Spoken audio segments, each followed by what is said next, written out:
The vast spaceship hung silent among the stars, its silver hull reflecting the light of the distant sun.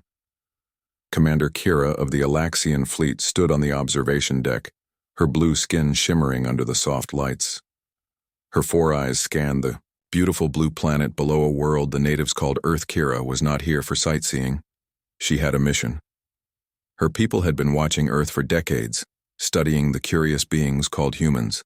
Today they would make contact, but first they needed to understand more about these strange creatures.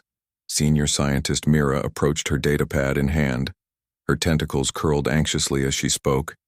"Commander, we have located an ideal specimen for observation, a human female in a remote area. She appears to be alone." "Perfect," Kira said. "Show me." The view screen flickered to life, showing a small clearing in a dense forest. A human female with long brown hair moved about, setting up what appeared to be a camp. She wore simple coverings and carried a strange device that the Alaxians had identified as a primitive communication tool. "According to our database, her name is Amber Ellis," Mira said. "She is a wildlife photographer. She documents Earth's creatures through captured images." Kira watched, fascinated.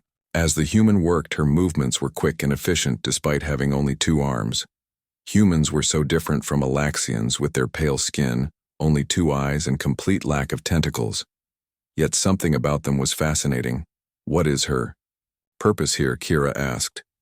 "She appears to be waiting for something," Mira replied. "Our scanners show a large concentration of wildlife in this region. Perhaps she hopes to capture images of them." The sun began to set on Earth, casting long shadows through the trees. The human Amber built a fire and sat beside it. She seemed completely at ease despite being alone in the wilderness. This surprised Kira. Humans were physically weak compared to many Earth predators, yet they showed little fear. "Shall we send down a probe for closer observation?" Mira suggested. "No," Kira decided. "I will go myself." The other officers gasped. "Commander, the protocol states," Lyra, the security chief, began. "I know the protocols," Kira interrupted. "But I want to see this human up close. There is something about these creatures that our remote observations have failed to capture." Within an hour, Kira was inside a small cloaked shuttle descending toward Earth. Her disguise technology would make her appear human if she was spotted, but she hoped to remain hidden. The shuttle landed silently in the forest a short distance from the human camp. Kira stepped out, feeling the strange gravity of Earth. She moved carefully through the trees, her steps silent as she approached the camp. Human sat by the fire eating from a small container. Kira crouched behind a large tree and watched. The night air was cool, filled with strange scents and sounds. This world was so alive, so vibrant compared to the sterile environment of the spaceship. Suddenly, a loud crash came from the darkness beyond the camp. The human Amber stood up quickly, reaching for a long metal object Kira recognized as a defensive tool. A weapon. Through the trees emerged an enormous creature. Kira checked her database quickly. It was called a bear, a massive predator with sharp claws and powerful jaws. Kira froze, certain she was about to witness the human's death, but Amber did not flee. Instead, she stood her ground and made loud noises. The bear rose to its full height, towering over her. It roared, a sound that sent chills through Kira's body. Then Amber did something unexpected. She lowered her weapon and spoke to the creature in a calm voice. Slowly, almost impossibly, the bear seemed to respond. Its aggressive posture relaxed. Kira watched in amazement as Amber reached into her pack and pulled out some food, which she tossed toward the bear. The creature sniffed it, then began to eat. Amber continued to talk to it as if they were old friends. This was impossible. Predator and prey did not interact this way. On Kira's world, such a meeting would end in bloodshed. Yet here was this fragile human seemingly communicating with a deadly predator. As Kira watched the bear finish eating, and to her shock, sat down near the edge of the camp. Amber resumed her seat by the fire, occasionally glancing at the bear but showing no fear. There was something here Kira did not understand. Some connection between humans and the creatures of their world that defied explanation. This was why remote observation had failed. This was why her people needed to understand humans better. The night grew deeper. Stars appeared overhead, different from the view from Kira's homeworld. She continued to watch as Amber eventually prepared for sleep. The bear remained nearby like a guardian. Kira knew her report would shock her superiors. These humans were not the primitive beings they had assumed. They had some power, some connection to their world, that the Alaxians, with all their advanced technology, had never achieved as the humans slept. Kira slipped away back to her shuttle, but she knew she would return. She had to learn more about these fascinating creatures and about Amber Ellis, the human who had befriended a bear. Morning came to the forest with golden light filtering through the trees. Kira had returned before dawn, setting up a hidden observation post in the branches of a tall tree. From here, she could watch the human camp without being seen. Amber awoke, stretching beside the dying embers of her fire. The bear was gone, vanished sometime during the night, but Kira noticed the human did not seem concerned. Instead, Amber went about her morning routine with practiced efficiency, preparing food, checking her equipment, and consulting a small device that Kira recognized as a primitive mapping tool. Kira activated her communication link. "Mira, can you hear me?" "Yes, Commander." The scientist's voice came through clearly. "What have you discovered?" "The human appears to have some kind of relationship with the wildlife," Kira reported. "Last night a large predator approached her camp, but instead of attacking it seemed to respond to her. She fed it, and it remained nearby while she slept." "Remarkable," Mira said. "This confirms some of our theories about human connection to their ecosystem. They seem to have abilities beyond their technology." Kira continued to watch as Amber packed up her camp and began hiking deeper into the forest. The human moved with confidence, checking her map occasionally but mostly following what appeared to be animal tracks on the ground. "I am going to follow her," Kira told Mira. "She seems to be tracking something." "Be careful, Commander," Mira warned. "Our data shows multiple dangerous predator species in that region." Kira moved through the trees, keeping a safe distance behind Amber.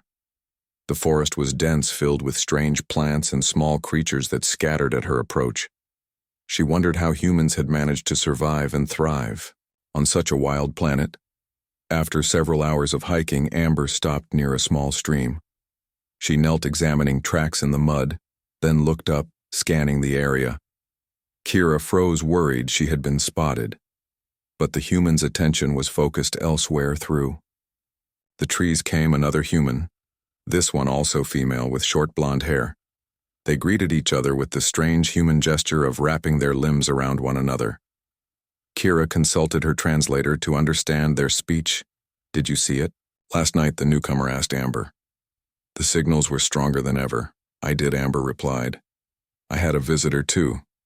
Betty, the old bear." He seemed agitated. "Something big is happening." The humans moved to a small clearing where they set up strange devices. Kira recognized as sensors equipment far more advanced than what her team had thought humans possessed. These were not simple wildlife photographers. Kira opened her communication link again. "Mira, these humans are using advanced tracking technology. They mentioned signals and something happening. I believe they may be aware of off-world presence." "That is concerning," Mira replied. "Human technology should not be capable of detecting our ships. We are fully cloaked. Something was wrong." Kira felt it. The humans were too confident, too prepared. And now as she watched, they pulled out even more equipment, setting up a perimeter of devices around their new camp. The blonde human, who Amber had called Kate, checked readings on a small screen. Her face showed excitement. "We have multiple signals now," she said. "They must have sent down more observers, just like you predicted." Kira felt a chill. These humans knew they were being watched. But how that should be impossible unless— "Commander, we have a problem." Mira's voice came through suddenly. "Our sensors show another ship in orbit. It is not one of ours." "Not Alaxian?" Kira asked, confused. "No," Mira confirmed. "It appears to be Dravani. Their technology is similar to ours, but their methods are not. They do not merely observe, they interfere." The Dravani were known across the galaxy as manipulators. They studied developing species not to understand them, but to use them to exploit them. Kira had to warn the humans, but that would violate every protocol her mission had, as she watched the humans continued setting up their equipment unaware of the true danger. The Dravani were ruthless. If they had targeted Earth, it was for a purpose, and that purpose would not benefit humans. I need to see their data, Kira decided. If these humans have detected Dravani activity, I need to know what we are dealing with. She waited as the day progressed, observing the humans as they worked. They were methodical, checking their equipment periodically and taking notes. Eventually, as night began to fall, they prepared a meal and sat talking by their fire. This was her chance. Kira activated her personal cloaking device. It would not make her invisible, but it would blur her outline, making her difficult to see in the darkness. She climbed down from her observation post and crept toward the human camp. Their equipment was arranged around the perimeter. She approached one of the sensors, examining it carefully. It was primitive by Alaxian standards, but surprisingly effective. The humans had modified simple wildlife tracking technology to detect energy signatures that should have been beyond their capabilities. Suddenly, a loud alarm blared from the device. Kira jumped back, but it was too late. The humans were on their feet, Amber pointing a light directly at her. "We know you're there." A voice called, "It's okay. We won't hurt you." Kira's cloaking device was failing. The alarm had triggered some kind of disruption field. She was exposed. Her mission was compromised. Her superiors would be furious. But there was something in the human's voice, something that made Kira hesitate. They did not sound afraid or hostile. They sounded almost welcoming. "We know you've been watching us," the human named Kate said.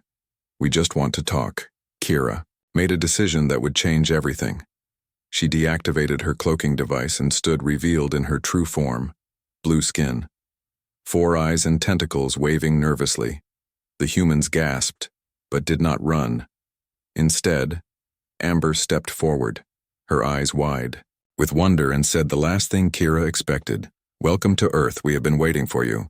Kira stood frozen, unable to process what was happening. The humans were not running or screaming. They were not attacking. They were simply watching her with expressions of wonder.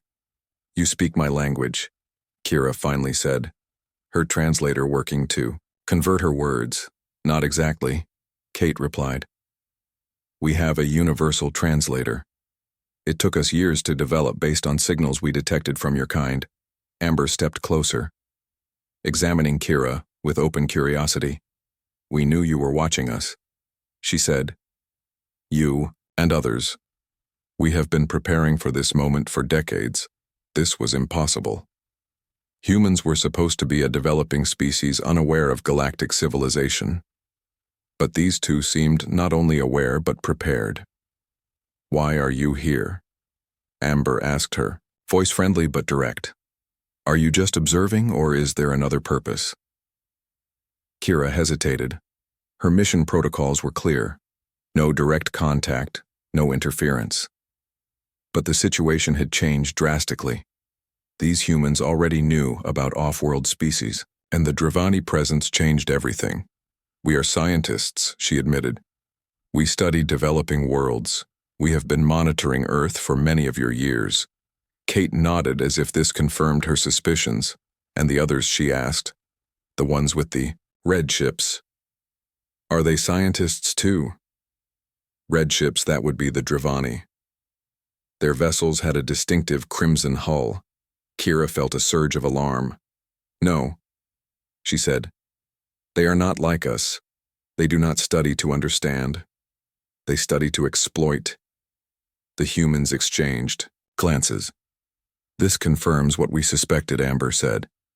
"They have been leaving technology in remote areas, devices that don't match anything on Earth." This was worse than Kira had feared. The Dravani were already interfering, planting their technology to manipulate human development. "I need to contact my ship," Kira said. "This changes our mission parameters." The humans nodded and stepped back, giving her space. Kira activated her communication device. "Mira, the situation is complex. These humans are aware of both our presence and the Dravani. They have developed technology to detect our ships. They found Dravani devices on their world." There was silence. Then Mira responded, This is unprecedented, Commander. The Council must be informed.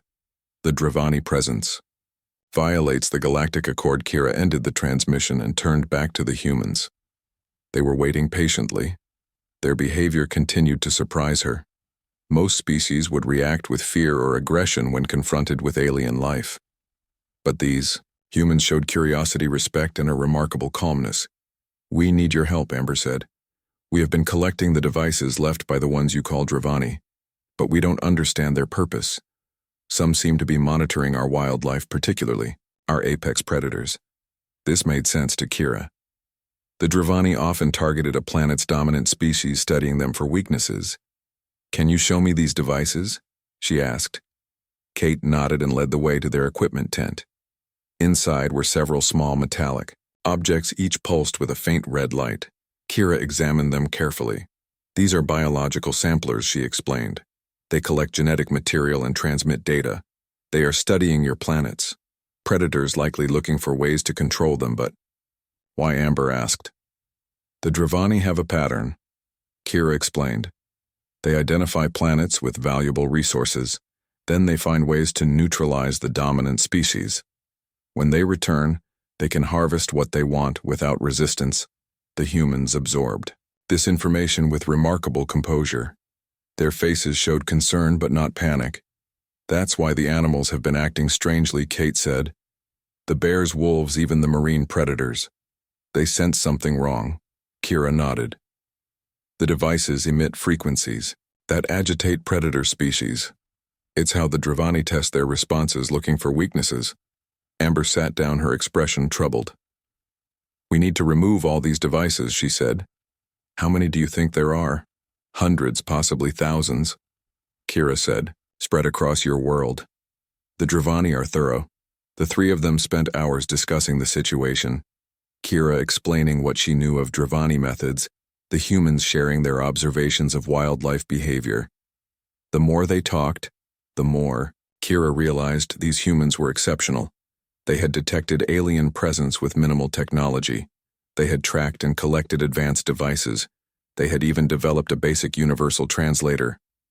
As dawn approached, Kira received an urgent communication from her ship. "Commander, the Dravani vessel has detected our communications.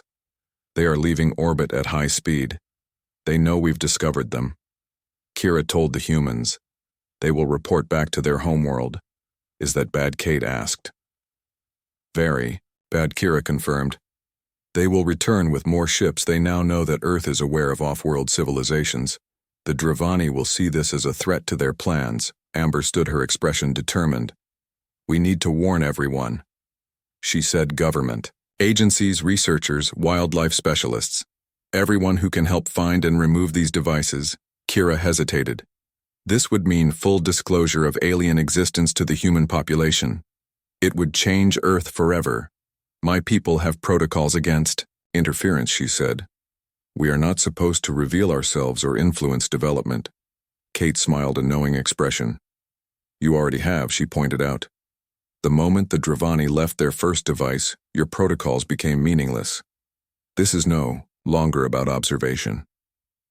This is about survival." Kira knew she was right. The situation had moved beyond scientific study. The Dravani threat to Earth was real, and these humans, despite their technological limitations, had shown remarkable adaptability and intelligence. "I will help you," she decided. "My superiors may not approve, but the Dravani have already broken the accord. They must be stopped." Amber reached out and did something unexpected. She placed her hand gently on Kira's arm. The touch was strange, but somehow comforting. "Thank you," she said simply. "We knew we weren't alone in the universe. We hoped when we finally met someone from beyond our world, they would be friends, not enemies." Kira felt something shift inside her. These humans, with their determination, their curiosity, and their capacity for acceptance, were unlike any species she had encountered. They faced a threat from beyond their world, yet they remained focused, hopeful. Perhaps that was the true strength of humans. Not their technology or their physical capabilities, but their spirit, their ability to adapt, to confront the unknown with courage. The three of them stepped out of the tent into the morning light. The forest was quiet, peaceful, seemingly unaware of the cosmic drama unfolding within. But Kira knew this peace was threatened, and she had made her choice. She would stand with these humans against whatever came next. It was time to contact the Council. The Alaxian Council was not pleased. Commander Kira stood before the holographic projections of the 7 council members, her posture straight, despite their disapproving expressions. "You have violated our most sacred protocol," Senior Counselor Zara said, her voice stern. "No interference with developing worlds." "I understand, Honored Council," Kira replied. But the circumstances were exceptional. The Dravani had already interfered. They left technology on Earth. They were manipulating the planet's wildlife. "This does not excuse your actions," Zara countered. "You revealed yourself to humans. You shared knowledge of galactic civilization." Counselor Nex, a younger member, raised his hand. "The Dravani violation is concerning," he said. "Their actions do fall under the exception clauses of our protocols." The council chamber fell silent as the members considered this. Kira waited, her 4 eyes focused on the central platform where the holographic figures stood in judgment. Finally, Zara spoke again. "The council will consider the Dravani violation separately. For now, we must decide what to do about Earth and the humans who now possess knowledge beyond their development stage." Kira took a deep breath. Permission to speak freely. "Honored Council." Zara nodded, her expression still stern. "These humans are remarkable," Kira said. "They detected our presence despite our cloaking technology. They identified and collected Dravani devices. They even developed a basic universal translator. They did all this with technology centuries behind our own. Their adaptability and intelligence should not be underestimated, and that is precisely why interference is forbidden." Counselor Trell interjected. "Species that advance too quickly without proper ethical development become dangerous with respect," Kira countered. "These humans showed no aggression when they discovered me. They sought understanding, cooperation. They want to protect their world, not just from the Dravani, but for all the creatures they share it with. They have a connection to their ecosystem that we lost centuries ago." The council members exchanged glances. This was unusual. An observation commander advocating for a species was rare. "Tell us more about these specific humans." Zara requested. Kira described Amber and Kate, their work as wildlife researchers, their concern for the predator species affected by Dravani devices, their calm acceptance of alien life. She explained how they had modified simple technology to detect off-world vessels, how they had collected and studied the alien devices. Most remarkably, Kira concluded, they understand the threat, yet they remain hopeful. They do not panic or despair. They plan. They adapt. They find solutions that may be their greatest strength. The council deliberated, speaking. In hushed tones, finally, Zara addressed Kira again. "The council has reached a decision. Earth cannot be abandoned to the Dravani. Their violation of the Accord cannot go unchallenged. However, we cannot fully reveal ourselves to humanity either. The consequences would be too unpredictable. Therefore, we authorize a limited intervention. You may work with the humans you have already contacted. Share only what is necessary to counter the Dravani threat. No technology transfers, no broad revelations. A small team, nothing more, thank you." Honored Council, Kira said, relief flooding through her. "But be warned," Zara added. "If at any point these humans show aggression or misuse the knowledge you share, the mission will be terminated immediately, and all evidence of our presence will be erased." Kira understood the implicit threat, but she was confident Amber and Kate would not disappoint them. 3 days later, Kira returned to Earth with a small team of specialists. The humans had established a base camp in the remote forest, expanding their operation to include more researchers, all sworn to secrecy. Kira was impressed by their efficiency. Amber greeted her with the human gesture called a smile. "We found 17 more devices," she reported, "all deactivated." "Excellent," Kira said, "but there will be more." "The Dravani are thorough." Kate approached, carrying a small animal in her arms. It appeared injured, one leg wrapped in white material. "This is why we need to hurry," she said, gently stroking the creature's Had we found this fox near one of the devices, it was having seizures. The frequencies are affecting smaller predators now, not just the large ones. Kira watched as Kate placed the animal in a specially prepared enclosure. The human checked its condition, with practiced movements speaking softly to it all the while. The care she showed for this small creature was touching. Your connection to your wildlife is unusual, Kira observed. Most species fear predators. They eliminate them as they develop. Amber shook her head. We learned that was a mistake, she explained. Years ago, humans nearly wiped out many predator species. We thought it would make us safer. But the ecosystems collapsed without them. Now we try to protect them. Restore balance. This philosophy fascinated Kira. On most worlds, evolution meant replacing natural predators with technology, controlling nature rather than living in harmony with it. The Alaxian team set up their equipment specialized scanners that could detect Dravani technology at greater distances. With these tools, the humans could expand their search, covering more territory. As they worked, Kira learned more about Earth culture. The humans shared their knowledge, freely asking questions about Alaxian society in return. Their curiosity seemed boundless, yet they accepted when certain questions could not be answered, respecting the Council's limitations. One evening, as they gathered around a fire, one of the human researchers, a woman named Paula, asked a question that caught Kira off guard. Do you have pets on your world? Pets? Kira was unfamiliar with the term animals you keep as companions, Kate explained. Not for food or work, but for friendship. The concept was strange to Kira. Alaxians respected other species, but the idea of forming emotional bonds with them was foreign. No, she admitted, we do not have such relationships. The humans seemed surprised. But you must have evolved alongside other species on your world, Paula said. Didn't you form connections with any of them? It made Kira think her people had records of ancient Alaxian history when they lived closer to nature before technology separated them from their world. Had they once had such connections? And if so, what had they lost by breaking them?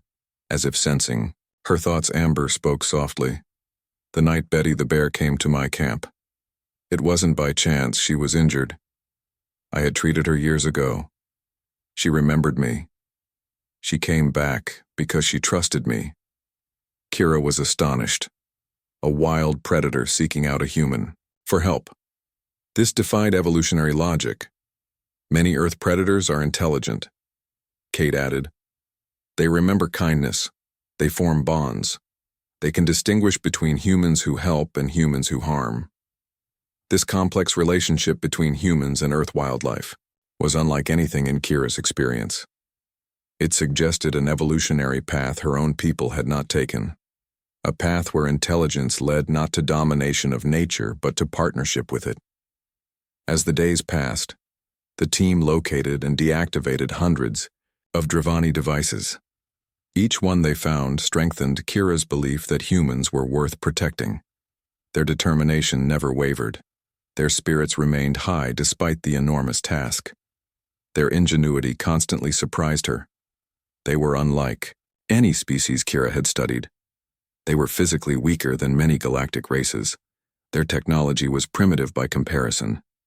Yet there was something about them, something that the Dravani had recognized as a threat. It was not their weapons or their science that made humans dangerous. It was their connections.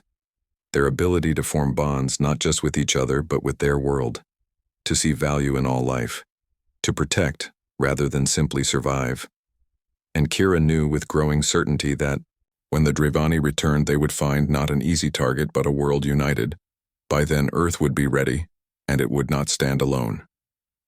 6 months passed in Earth time. The operation to find and neutralize Dravani devices had expanded beyond the initial forest. The secret group now included scientists, wildlife experts, and trusted government officials from several nations. Their work continued in remote areas away from public knowledge. The Alaxian Council had reluctantly approved limited technology, sharing specifically tools to detect and disable the alien devices. Kira now led a permanent team on Earth working alongside the humans. She had come to respect them deeply. Their determination, their adaptability, and their compassion continued to impress her. Today she stood beside Amber on a high mountain ridge, surveying a vast wilderness below through Alaxian scanning technology. They could see the faint signatures of dozens of devices scattered throughout the valley. "We need to move quickly," Kira said. "Our long-range sensors detected unusual activity at the edge of your solar system. The Dravani may be returning sooner than we expected." Amber nodded, her expression serious. "The team is ready," she said. "We have response units positioned around the globe. We can deploy within hours to any location." The past months had changed the human. She stood straighter, moved, with more confidence. Her knowledge of off-world technology had grown, though the Council still restricted what could be shared. The responsibility had shaped her. Down the ridge Kate approached, leading a small team. They carried specialized equipment, designed to neutralize Dravani technology without harming wildlife. "Good news," she called. As she reached them, "The packs are returning to this region. The wolves are back. Ecosystem readings are stabilizing." This was significant. The Dravani devices had driven many predator species from their territories, disrupting the natural balance. As the devices were neutralized, the animals were returning their behavior, normalizing. "Let's get started," Amber said. "We have a lot of ground to cover." The team moved through the wilderness with practiced efficiency. Each person had a role carefully coordinated. Their months of working together had forged them into an effective unit. The humans had adapted quickly to alien technology, making it their own, improving it in ways that sometimes surprised even Kira. By midday, they had located and neutralized 15 devices. Progress was good, but as they worked, Kira's communicator chimed with an urgent signal from the Alaxian ship in orbit. "Commander, we have detected a Dravani vessel entering the system. It will reach Earth within 6 hours. Kira shared the news with the team. Their faces showed concern but not fear. They had prepared for this moment. "We need to accelerate the final phase," Amber said, turning to Kate. "Contact all teams globally. Tell them to deploy the wildlife monitors." Now Kate nodded and began sending messages on their secure communication system. The final phase was a bold plan developed jointly by humans and Alaxians. It depended on the unique relationship humans had with Earth. Wildlife. Kira still found the plan remarkable. On any other world it would be impossible. But here on Earth, with these humans, it might just work. The team returned to their main base, a hidden compound in the mountains. There they met with other team leaders, including Mira, who had joined the Earth mission months ago. "The Dravani are earlier than expected," Kira announced to the gathered group. "They will be here within 6 hours." Paula, the wildlife specialist, stood. "We have successfully deployed monitoring devices on over 200 apex predators worldwide. Wolves, bears, tigers, lions, sharks, orcas, all the major predator species. They are ready." These were not ordinary monitoring devices. They were based on Alaxian technology, but modified by human ingenuity. They allowed limited communication with the animals, not control but influence, a way to direct them if needed. Sierra, the technology expert, brought up a global display showing the locations of all monitored predators. Green dots spread across continents and oceans. It was an impressive network. "The defense grid is online," Sierra reported. "Satellite coverage is complete. We will know the moment the Dravani ship enters orbit." Kira watched these humans with pride. They had accomplished so much in so little time. Their technology was still primitive compared to galactic standards, but they had adapted, incorporated, and in some cases improved upon the limited Alaxian technology they had been given. "We should review the response protocols," Kira suggested. Amber nodded and brought up the plan on the main screen. It was divided into 3 phases: defense, demonstration, and diplomacy. The humans had insisted on the 3rd phase, despite Kira warning them that Dravani rarely responded to diplomatic overtures. "We try talking first," Amber had insisted when they developed the plan. "We always try talking first." The next hours were a flurry of activity. Teams worldwide confirmed their readiness. Equipment was checked and rechecked. The global network of researchers stood by, monitoring wildlife behavior for any changes. 5 hours later, the alarm sounded. The Dravani ship had entered orbit. Everyone took their positions. Kira stood in the command center with Amber, Kate and the core team. Their faces were tense but determined. The Dravani ship is larger than anticipated, Mira reported from her monitoring station. They have weapons powered. This was expected. The Dravani never came in peace. They are scanning the planet, Sierra announced, her hands moving across her console. They are focusing on our wildlife preserves, the areas with highest predator concentrations. Of course they were. The Dravani had studied Earth predators for years, looking for weaknesses, ways to neutralize them so they could exploit the planet. Multiple smaller craft detected Mira, called they are launching landing vessels. Initiate Phase 1. Amber ordered, her voice steady. Around the world, the monitoring device is activated, not controlling the animals but making them aware, heightening their senses, directing their attention upward. The network of predators, thousands strong, became alert. Watchful, the Dravani vessels are descending. Sierra reported. They are targeting multiple locations, all wildlife preserves. The first vessel has landed. Mira announced, a large one, Central Africa Lion Territory. On the main screen they watched as the Dravani ship, a sleek crimson craft, landed in a savanna. The hatch opened and several figures emerged, tall reptilian beings with scaled skin. They carried devices similar to the ones the team had been collecting. Send the signal. Amber said. Kate activated the transmitter. This was the moment of truth. Would the plan work? Would Earth wildlife respond? As they hoped, on screen the lions appeared. From all directions, pride after pride. They moved with purpose, surrounding the Dravani ship, not attacking. Not yet. Just watching. Their behavior coordinated through the subtle influence of the monitoring devices. The Dravani noticed, they raised weapons, but the lions merely watched. Creating a perimeter. Perfect coordination without aggression. Reports coming in from all landing sites. Sierra called. The pattern is repeating. Wolves in Yellowstone, bears. In Siberia, tigers in India. Sharks circling vessels that landed in oceans. Each landing zone is surrounded by apex predators. The Dravani must be confused. Kira thought their research had shown Earth predators as solitary territorial creatures operating independently. Now they faced coordinated resistance, a global network of wildlife acting with singular purpose. Time for Phase 2. Amber said. Kate sent the second signal on screen. The lions moved closer to the Dravani ship. Still not attacking, but sending a clear message. This territory is protected. These predators would not be easily neutralized. The same scene played out at every landing site. Every Dravani vessel surrounded by the apex predators of that region. A show of force without violence. A demonstration. The Dravani are retreating. Mira reported, excitement in her voice. Their vessels are lifting off. They are returning to their ship. It worked. Kate said, amazement in her voice. It actually worked. Not yet, Amber cautioned.